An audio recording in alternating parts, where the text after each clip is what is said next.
Hello, I am Joanne and Mahipos. Today we are going to tackle the communication cycle. At ibabahagi ko po sa inyo ang mga nilalaman at ipapaliwanag ko sa inyo. Una, sender. Si sender po, sa kanya po nag-uumpisa ang communication process. Kunwari po, halimbawa, ako po si sender. May naisip po ako at gusto ko po itong ibahagi sa aking kaibigan. Then, yung thought ko po, i-encode ko po muna yon.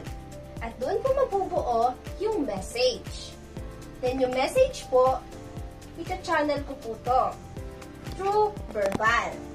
Then, bakit po yung napili ko? Kasi kumbaga, kung face-to-face naman po kami nag-uusap, through verbal ko po siya ita-channel. Then, na-channel ko na po siya. Pag na-receive na po na receiver, i-decode niya po ito.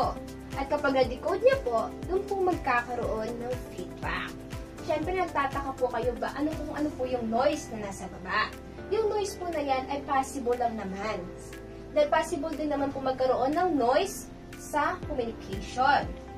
Nagkakaroon po ng interference sa receiver sa pag-decode niya.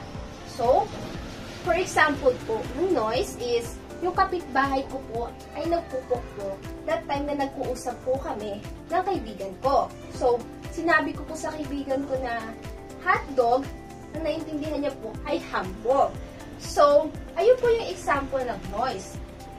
Then, next, na-receive na po ni receiver, then dinicode niya na po, doon po magkakaroon ng feedback, then babalik po ulit yan kay sender. So, doon po nabubuo ang communication cycle.